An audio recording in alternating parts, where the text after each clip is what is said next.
आप सुन रहे हैं सुबह संदेश मॉर्निंग वॉइस। आप प्रफुल्ल दास नेल्सन थॉमस मुंबई से वजन से वाटा जाए। जीवन का सच्चा सहारा बन के रहा वो हमारा। आओ ये आशीष की बातें सारे जहां को सुना दे। आया दिलों जान लेकर तेरे लिए,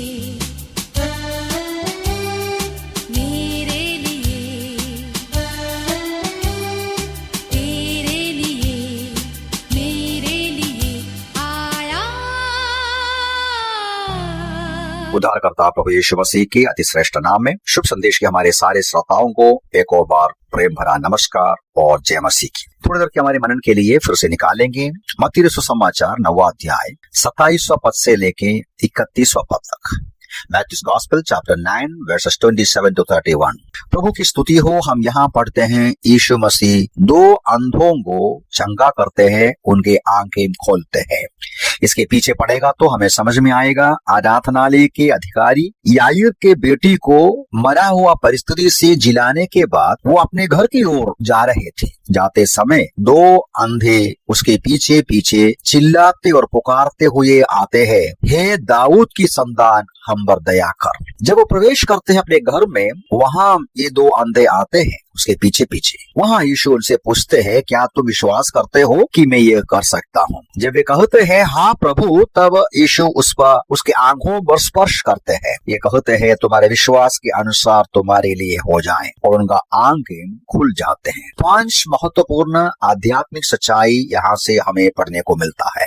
पहली बात यह है कि ये जो दो अंधे, चाहे वो अंधा हो तो भी पहचानते थे कि यीशु मसीह कौन है। अब देखिए किस तरीके से वो चिल्लाते हैं, हे दाऊद की संतान हम पर दया कर। ये जो पुकार में दो मुख्य बातें हम देख सकते हैं। वे पहचान लिया यीशु कौन है, क्योंकि यीशु मसीह को दाऊद की संतान के रूप में वे पुकारते हैं। ये बहुत ही महत्वपूर्ण एक नाम पुराने नियम में मसीहा को दिया गया है। यदि हम पवित्र शास्त्र बाइबल पुराने नियम पढ़ेगा तो यहूदियों का आशा, यहूदियों का उद्धार करते के रूप में आने वाला मसीहा, उनके संबंध में कई नाम, कई शब्द दिया हुआ है। उसमें से एक महत्वपूर्ण टाइटल है, नाम है दाऊद के संतान। ये बात हम लोग पढ़ते हैं दूसरे शमूएल 7वां अध्याय 12 से लेके पदों में इस विषय को हम पढ़ते हैं। परमेश्वर ने दाऊद के साथ एक वाचा बांधा, दाऊद के साथ एक वाचा बांधकर कहा, तुम्हारे वंश में से एक को मैं इस सिंहासन पर बिठाऊंगा और उनका सिंहासन हमेशा का होगा, और वो जो सिंहासन पर बैठने वाला यहूदियों को संपूर्ण रूप में उद्धार और मुक्ति प्रदान करेगा। और इसी प्रकार का वचन और भी अन्य पुस्तकों में पढ़ते हैं। उसमें से एक और है यशायाह के पुस्तक में पढ़ते हैं, खास तौर से उसका 42वां अध्याय में परमेश्वर का दास के रूप में यीशु मसीह को प्रस्तुत करते हैं, मसीहा को प्रस्तुत करते हैं। तो यदि वहां पढ़ेगा तो पता चलता है कि यशायाह के पुस्तक में खास तौर से जब मसीहा आएंगे, यहूदी लोगों का उद्धार करेंगे, यहूदी लोगों को सारे बंधनों से, सारे परेशानी से बचाएंगे, उसके साथ साथ उनके बीच में जितने अंधे हैं उनकी आंखें खोलेंगे, जो बंद गृह में है उसको आजाद करेंगे। तो इस प्रकार का वचन पुराने नियम में पढ़ते हैं। अब जो मैंने बताया यशायाह 42 का 7 में है, तो वहां से पता चलता है मसीहा जिनका यहूदी लोग बहुत ही आशा के साथ इंतजार करते हैं, जब वो आएंगे अद्भुत आश्चर्य काम करेंगे। उसमें से एक है अंधों के आंखों को खोलेंगे। ये 3 प्रकार हम देख सकता है। पहली बात यह है कि उनका अंधकरण खुल जाए, यहूदी लोगों का जो छिपा हुआ जो अंधकरण है वो खुल जाए और मसीहा को समझेंगे, सच्चाई को समझेंगे।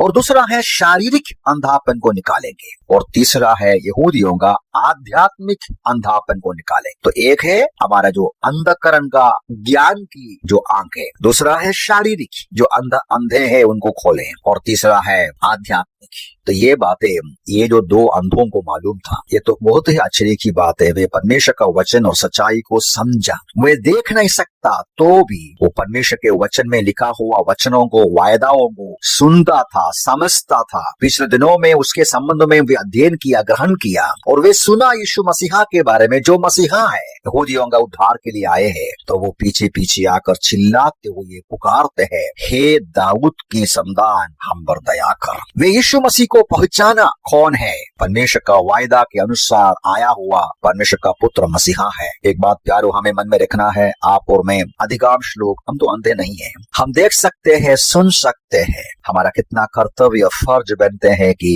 हमें प्रभु दिया हुआ सारी सुविधा को इस्तेमाल करते हुए उसका वचन को समझे, उसका वचन को, वायदाओं को पढ़े, सुने, समझे, सीखे, उस पर विश्वास करें।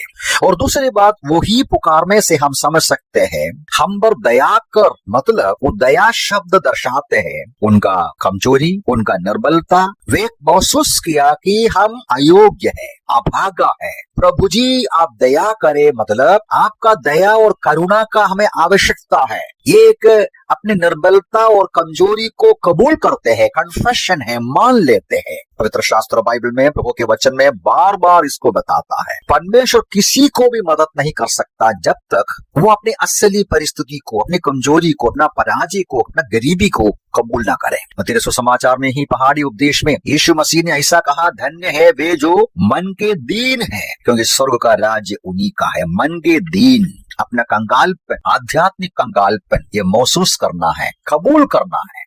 यूहन्ना का वचन आप जानते हैं, यदि हम हमारे पापों को मान ले तो विश्वास योग्य है, सारे पापों से शुद्ध करे और हमें क्षमा करे। रोमियो की पत्री का वचन भी हम सब जानते हैं, रोमी 10:9 में, यदि तू अपने मुख से यीशु को प्रभु जानकर अंगीकार करे, अपने मन में यह विश्वास करे कि परमेश्वर ने उससे मृतकों में से जीवित किया, तो उद्धार पाएगा। प्यारों, कन्फेशन के बिना, हमारे असली परिस्थिति को कबूल करने के बिना हमें कोई फायदा नहीं मिलेगा, उद्धार नहीं पा सकता। हमारी आध्यात्मिक आंखें खोलेगा नहीं, प्रभु हमारे लिए काम नहीं करेगा। मत्ती 9 में ही 12वां पद में यीशु मसीह ने ऐसा कहा, परंतु जब उसने सुना तो कहा, भले चंगों को वैद्य की आवश्यकता नहीं, परंतु बीमारों को होती है। और यीशु मसीह ऐसा भी कहते हैं, क्योंकि मैं धर्मियों को नहीं परंतु पापियों को बुलाने आया हूँ। मतलब यह है कि यीशु मसीह केवल पापियों को बचाते हैं, अंधों को आंखें देते हैं, बीमारों को चंगा करते हैं, जो अपनी निर्बलता को कबूल करेंगे उनको मदद करते हैं। इसकी आगे 3 और बातें इधर जरूर है, लेकिन हम प्रभु की इच्छा है तो अगले बार विचार करेंगे। प्रभु सहायता करे कि ये 2 महत्वपूर्ण सच्चाई पर हम विचार करें। 2 अंधे होने के बावजूद भी यीशु मसीह को